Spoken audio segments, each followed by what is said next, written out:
بسم اللہ الرحمن الرحیم، السلام علیکم۔ آج کا جو ایک ویلاگ ہے وہ بہت اہم اس لیے میں سمجھتا ہوں کہ پاکستان میں دہشت گردی کی ایک لہر چل رہی ہے،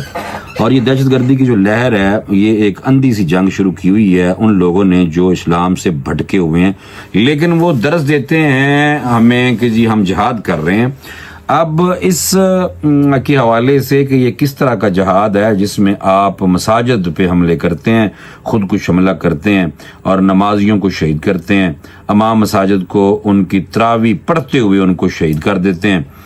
تو یہ کون سا جہاد ہے بھائی؟ میں نے بھی نہیں یہ سنا ہوا جہاد، یہ سیدھا سیدھا فساد ہے، سیدھی سیدھی دہشت گردی ہے۔ آج مولانا فضل الرحمان صاحب اکوڑا خٹک گئے، وہاں پہ آپ کو پتہ ہے کہ مولانا حامد الحق صاحب جو ہیں ان کو شہید کیا گیا تھا گزشتہ دن، اور مولانا سمیع الحق صاحب کے صاحبزادے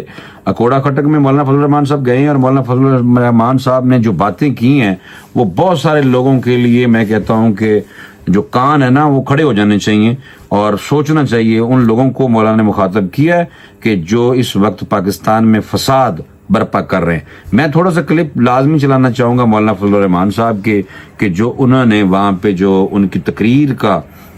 جو لب لباب تھا وہ کیا تھا، میں کہتا ہوں کہ آپ بھی سن لیں اور میں بھی سن لوں ذرا۔ بندوق جو مسلمان کے خلاف استعمال ہوتی ہے، جو ایک عالم دین کے خلاف استعمال ہوتی ہے، جو اسلام کے ایک علمبردار کے خلاف استعمال ہوتی ہے، یہ تمہارے جذبات تو ہو سکتے ہیں، یہ تمہاری تنگ نظری تو ہو سکتی ہے، یہ کسی سازش کا ایک سبب تو ہو سکتا ہے، ذریعہ تو ہو سکتا ہے، لیکن یہ جہاد نہیں ہو سکتا، دہشت گردی ہے یہ۔ جناب رسول اللہ صلی اللہ علیہ وسلم کا ارشاد ہے، لزوال الدنیا اہون علی اللہ من قتل رجل مسلم، کہ نماز کے اندر 2 رکعت پڑھنے کے بعد جماعت میں کھڑے ہوئے مسلمان کو وہاں سے گھسیٹا اور مسجد سے باہر لا کر گولی مار دی گئی، اس کو بھی جہاد کہیں گے ہم؟ ایک عالم دین تراویح پڑھ رہا ہے، 18 رکعت پڑھ چکا ہے، مسلح پہ اس کو شہید کر دیا گیا، یہ بھی جہاد کے زمرے میں شمار کیا جائے گا۔ استاد الاساتذہ مولانا نور محمد صاحب وزیرستان کے حضرت شیخ مولانا حسن جان کو شہید کیا جائے، میں اپنے شیخ اور اپنے استاد کو شہید بھی کہوں گا اور اس کے قاتل کو مجاہد بھی کہوں گا۔ مولانا حسین احمد مدنی نے کفر کیا، مفتی کفایت اللہ نے کفر کیا، مولانا عبید اللہ سندھی نے کفر کیا، اتنی جرأت، عبداللہ درخواستی نے کفر کیا، احمد علی لاہوری نے کفر کیا، مفتی محمود نے کفر کیا۔ ہوتے کون ہو تم لوگ جاہل کے بچوں کہ تم اتنے بڑے اکابرین کے بارے میں اس قسم کی حضرت سرائی کرتے ہو؟ تمہیں شرم نہیں آتی؟ کتابیں لکھتے ہو، میں ایسی کتابوں کو ریزہ ریزہ کر کے ہوا میں پھینکتا ہوں، کوئی حیثیت کسی کی نہیں ہے، مجھے اپنے اکابر کا اعتماد ہے، میرے پاس حدیث کی اور دین کی سند انہی کی ہے۔ مولانا فضل الرحمان صاحب کی تقریر بہت ساری لمبی تھی، لیکن میں نے پھر کچھ تھوڑے سے پوائنٹس آپ کو دکھائے ہیں۔ اس میں مولانا صاحب کہہ رہے تھے کہ جب مجھے خبر ملی کہ مولانا حامد الحق کو شہید کر دیا گیا ہے تو ان کی تصویر میری آنکھوں کے سامنے آ گئی، اور مولانا فضل الرحمان نے کہا کہ ہمارا اس بات پر عقیدہ ہے کہ موت کا وقت مقرر ہے اور موت مقررہ وقت پہ یعنی ہے، لیکن جدائی قابل برداشت نہیں ہوتی، تاہم صبر کے سوا کوئی چارہ نہیں ہے۔ ان اللہ مع الصابرین، اللہ پاک نے خود کہا ہے قرآن پاک میں کہ اللہ پاک نے کہا ہے کہ میں صبر کرنے والوں کے ساتھ ہیں، اور انہوں نے یہ بھی کہا مولانا فضل الرحمان نے کہ حامد الحق کی شہادت پر مجھے احساس ہو رہا تھا کہ یہ حملہ میرے گھر اور میرے مدرسے پر ہوا ہے۔ انہوں نے کہا کہ جمعیت علماء اسلام اسلحے کی سیاست نہیں کرتی، ایک عالم دین کو شہید کرنا جہاد نہیں، ایسا کرنا دہشت گردی ہے۔ اسلام میں ایک انسان کے قتل کو پوری انسانیت کا قتل کہا گیا ہے۔ نبی کریم صلی اللہ علیہ وسلم کی حدیث ہے کہ ایک انسان کا خون بیت اللہ سے زیادہ قابل تعظیم ہے۔ یہ نبی پاک صلی اللہ علیہ وسلم کی حدیث کا مفہوم بیان کیا مولانا فضل الرحمان صاحب نے۔ تو آپ کو پتہ ہونا چاہیے کہ پاکستان میں یہ جو دہشت گرد ہیں یہ ضرور دہشت گردی کرتے رہتے ہیں، اور کہا جاتا ہے کہ یہ اغیار کی گود میں بیٹھ کے اور پیسوں کی خاطر اور پاکستان کو ڈسٹیبلائز کرنے کے لیے اپنی طرف سے نفرتیں گڑھتے ہیں اور جان بوجھ کر لوگوں کو، معصوم لوگوں کو ٹارگٹ کرتے ہیں۔ ہم نے دیکھا کہ مساجد پہ حملہ کیا جاتا ہے، ہم نے دیکھا کہ نمازیوں کو شہید کیا جاتا ہے، ہم نے دیکھا کہ عالم دین جو ہیں جن کو کوئی کنٹروورسی بھی نہیں جنم لی ہوئی ان کی کسی باتوں نے، وہ بھی چپ کر کے اپنا کام کر رہے ہوتے ہیں، کوئی اختلافی بات پہ زیادہ ان کو ہم نے نہیں دیکھا، ان کو بھی شہید کر دیا جاتا ہے۔ تو یہ جو لوگ ہیں جو اس طرح دین کے جو کچھ جن کو کہا جاتا ہے کہ یہ دین کی خدمت کر رہے ہیں لوگ، اور بہت سارے لوگ اچھے بھی ہیں، اور ان کو بھی وہ شہید کر دیتے ہیں۔ ان کا پتہ نہیں مقصد کیا ہے۔ مقصد یہی ہے کہ BLA اور BRA کے ساتھ مل کے، اور انڈیا کی طرف سے جناب بہت زیادہ سپورٹ ہے، اور ادھر سے امریکہ، تو آج تک میں سمجھتا ہوں کہ امریکہ افغانستان سے نکلا ہی نہیں ہے۔ امریکہ ابھی بھی ادھر ہے، باقاعدہ امریکہ وہاں اسلحہ دے کے گیا ہے۔ یہ ہمیں دکھانے کے لیے باتیں ہو رہی ہیں کہ افغانستان ہمیں ہمارا اسلحہ واپس دے، اور افغانی بھی آگے سے کہہ رہے ہیں کہ آجو آگے لے جاؤ۔ 11 لاکھ کے قریب ایران میں بھی افغانیوں کو نکالا گیا ہے، کیونکہ کرائم کی ریشو جو ہے وہ بڑھتی تب ہے جب جو اس طرح کے لوگ بھی آ جاتے ہیں۔ ان میں زیادہ تر لوگ آپ نے دیکھا کہ کرمینل ایلیمنٹس بھی ہوتے ہیں، اور پاکستان کو بھی چیلنج درپیش ہے۔ پاکستان نے بھی ڈیڈ لائن دی ہوئی ہے کہ افغانی جو ہمارے بھائی ہیں، بے شک ہم نے بڑا عرصہ ان کی خدمت کر لی ہے، لیکن حالات اس طرح کے ہیں کہ اب ملک بھی غربت کی لکیر سے بھی نیچے ہمارے حالات ہیں۔ تو ہم بھی چاہ رہے ہیں کہ یہ ہمارے یہاں جو فساد پیدا کیا، جو دہشت گردی کی جاتی ہے، تو ایجنسیوں کی جو فائنڈنگز ہیں اس میں دیکھا گیا ہے کہ ان کے تانے بانے جو ہیں وہ افغانیوں سے بھی ملتے ہیں، سارے نہیں ہوتے ایک جیسے۔ کرمینل ایلیمنٹس تو ہر جگہ پہ پائے جاتے ہیں، تو ظاہر سی بات ہے پھر ان لوگوں کو حکومت نے یہ فیصلہ کیا ہے، ریاست نے، کہ ان کو ان کے ملک میں واپس بھیج دیا جائے۔ اب سختی سے ڈیڈ لائن دے دی گئی ہے۔ ابھی اکوڑا خٹک میں مولانا فضل الرحمان صاحب کی جو بات ہے وہ میں ذرا مکمل کر رہا تھا، اس کی طرف آتے ہیں کہ مولانا فضل الرحمان صاحب نے کہا کہ ان لوگوں کی جانب سے مساجد کو نشانہ بنایا جا رہا ہے۔ بلوچستان میں بھی ایک عالم دین کو نماز کے دوران شہید کر دیا گیا۔ ویسے آپس کی بات ہے، نماز کے دوران شہید کر دینا، آپ مجھے بتائیں کہ کوئی مسلمان کلمہ گو یہ کام کر سکتا ہے؟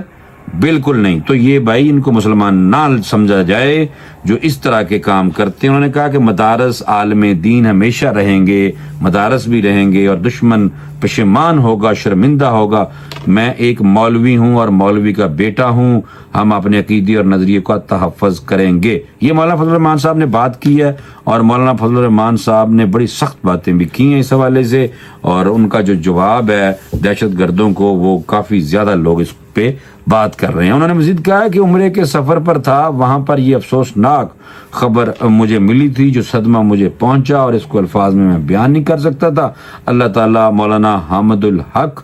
اور سمیت دوسرے جو شہداء ہیں ان کے درجات بلند فرمائے، اور ہم سب کو صبر جمیل عطا فرمائے۔ اس موقع پر علامہ راشد محمود سومرو، انجینئر ضیاء الرحمان، مولانا عطاء الحق درویش اور دیگر رہنما بھی مولانا فضل الرحمان کے ساتھ تھے۔ اچھا، یہ جو دہشت گردی کی جو لہر ہے، یہ کہا جا رہا ہے کہ جو وہاں پہ ISS کے لوگ ہیں وہ طالبان، جو افغان طالبان کی آشرواد ان کو حاصل ہے، یہ بھی کہا جا رہا ہے، اور کہا جا رہا ہے کہ نئی ISS جو ہے اس کو وہاں پہ بلکہ چیلنج ہے افغانستان میں۔ لیکن کچھ یہ جو خراسانی اور حاجی گل بہادر والا گروپ جو ہے، TTP کا جو گروپ ہے، یہ پاکستان میں حملے کر رہا ہے، اور جو ان کے پاس اسلحہ نظر آتا ہے، یہی اسلحہ نظر آتا ہے ہمیں BLA اور BRA کے لوگوں، دہشت گردوں کے پاس۔ اور انہوں نے تشہیر کی ہوئی ہے اپنے سوشل میڈیا پہ، اور ان کی جو تشہیر ہے وہ بیرون ملک بیٹھ کے جو بگوڑے ہیں کچھ لوگ جو وہاں بلوچستان سے بھاگے ہوئے ہیں، اور جو فنڈ لیتے ہیں دشمن ملکوں کی ایجنسیوں سے، اور پاکستان میں ان کی ہمیشہ سے کوشش رہی ہے کہ وہ یہاں پہ فساد پیدا کرتے رہیں۔ اسی لیے آپ نے دیکھا کہ جب بھی بلوچستان میں وارداتیں ہوتی ہیں تو اکثر لوگوں کے شناختی کارڈ دیکھ کے ان کو شہید کیا جاتا ہے۔ تو یہ خاص قسم کا ایک طبقہ ہے، ان کو باہر سے امداد مل رہی ہے، اور یہ بھی کہا جا رہا ہے کہ پاکستان کے اندر بھی جو یہ وارداتیں، یہ جو دشمن ملک ہیں ان کی ایجنسیوں کے کارنامے ہیں۔ اور آنے والے دنوں میں امید ہے کہ ریاست اپنا کام کرے گی اور اس پہ کوئی کنٹرول حاصل کرے گی۔ ہماری دعا ہے کہ اللہ تعالیٰ اس رمضان المبارک کے مہینے میں اس طرح کے جو کام ہو رہے ہیں، دہشت گردی کے واقعات جو ہو رہے ہیں، وہ پاکستان میں ختم ہو جائیں کسی نہ کسی طرح۔ امریکہ اپنے شہری کی رہائی کے لیے متحرک ہے، حماس سے مذاکرات کی تفصیل سامنے آئی ہے۔ اس حوالے سے خبر میں لازماً آپ کو بتاؤں گا کہ فلسطینی مزاحمتی تنظیم حماس کا کہنا ہے کہ امریکی وفد سے گزشتہ ہفتے دوحہ میں ملاقاتیں ہوئی ہیں، جس میں امریکہ نے دوہری شہریت والے یرغمالیوں میں سے ایک کی رہائی پر بات چیت کی ہے۔ آپ چیک کریں کہ صرف ایک بندے کے لیے اب امریکہ سپر پاور کیسے متحرک ہے، اور ہماری عافیہ صدیقی جو ہے وہ ابھی تک اسی امریکہ کی جیل میں ہے، لیکن ہم اتنے سمجھ لیں کہ بے حس ہیں، اور ہمارے اندر غیرت ہی اس طرح کی نہیں ہے کہ ہم اپنی ایک ملک کی بیٹی کے حوالے سے اس طرح کیس نہیں لڑتے، بلکہ منہ بھی نہیں کھولتے۔ زیادہ اپوزیشن میں ہوتے ہیں تو بہت کھولتے ہیں، اور سینیٹر مشتاق احمد صاحب تھے جو وہی لگے رہ گئے تھے، اور ان کے بھائی کو بھی گزشتہ دن شہید کیا گیا ہے۔ یہ بھی ایک خبر تھی، اللہ تعالیٰ ان کے بھائی کے درجات بلند کرے۔ غیر ملکی میڈیا رپورٹس کے مطابق حماس کے رہنما ہیں جو انہوں نے کہا کہ ہماری طرف سے فلسطینی عوام کے مفاد میں لچک کا مظاہرہ کیا گیا، اور ملاقاتوں میں جنگ کے مکمل خاتمے کے لیے غزہ جنگ بندی معاہدے کے مراحل پر عمل درآمد کی بات ہوئی ہے، اور مزید انہوں نے کہا ہے کہ ہم نے امریکی وفد کو یقین دلایا ہے کہ جنگ بندی معاہدے کے تحت ہم یرغمالیوں کی رہائی کے خلاف نہیں۔ امریکی صدر ڈونلڈ ٹرمپ کے جو خصوصی نمائندے تھے جناب، گزشتہ ہفتے انکشاف کیا تھا کہ وہ نیو جرسی سے تعلق رکھنے والے 21 سالہ ایڈن الیگزینڈر کی رہائی کے لیے کردار ادا کر رہے ہیں۔ یہ جو 21 سالہ لڑکا ہے ایڈن الیگزینڈر، یہ جناب حماس کی وہاں پہ تحویل میں ہے، اور اسرائیلی فوج میں شامل تھا، اور اسے غزہ میں حماس کی قید میں موجود آخری زندہ امریکی یرغمالی سمجھا جاتا ہے۔ اور اس رپورٹ کے مطابق توقع ہے کہ کل سے دوحہ میں غزہ جنگ بندی معاہدے کے اگلے مرحلے کے لیے مذاکرات کا آغاز ہوگا۔ آپ کو پتہ ہے کہ یہ جو جنگ ہے یہ پورے کا پورا فلسطین اس سے متاثر، پوری امت مسلمہ متاثر، لاکھوں لوگ، بچے، عورتیں اس جنگ میں شہید ہوئے، اور امریکہ اور اسرائیل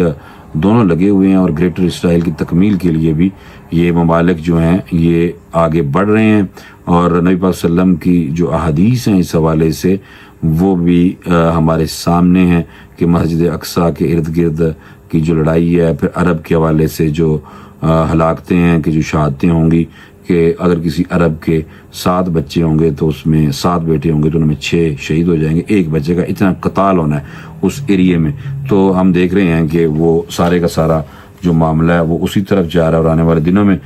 دجال کا بھی آنا ہے، پھر امام مہدی کا بھی ظہور ہے، حضرت عیسیٰ علیہ السلام کا بھی ظہور ہے، تو یہ چیزیں اسی طرف جا رہی ہیں، لیکن ہم دنیا داری کی کاموں میں مگن ہیں، اور ہم آنکھیں بند کر کے اپنی دنیا داری کے کاموں میں لگے ہوئے ہیں، اور پیسے اکٹھے کرنے میں لگے ہوئے ہیں، بس کہ دنیا کی زندگی کو آرام و آسائش کے طریقے سے ہم گزارنا چاہ رہے ہوتے ہیں۔ حالانکہ اللہ تعالیٰ نے ہمیں توفیق دی ہوئی ہے، بلکہ ہم کہیں پیچھے لے گئے ہیں اس توفیق کو کہ ہمیں آگے بڑھنا چاہیے، اور ہمیں جو اللہ نے توفیق ہم سے چھین لی ہے ہمارے گناہوں کی وجہ سے، ہمیں اپنی آخرت کی تیاری زیادہ کرنی چاہیے۔ تو یہ رمضان الشریف کا مہینہ ہے، اور مجھے امید ہے کہ آپ لوگ اس بابرکت مہینے میں دعائیں کر رہے ہوں گے اور اپنے گناہ بخشوا رہے ہوں گے۔ اللہ تعالیٰ اس ملک پہ بھی رحم فرمائے، اور اس دنیا پہ بھی جو مسلمان ملک ہیں ان کو اکٹھا ہونے کی توفیق عطا فرمائے۔ اللہ سے دعا ہے کہ اللہ پاک ہمیں صوم و صلات کا پابند بنائے۔ ہمیں اجازت دیں، انشاءاللہ اگلے ولاگ میں دوبارہ ملاقات کریں گے۔ اللہ حافظ۔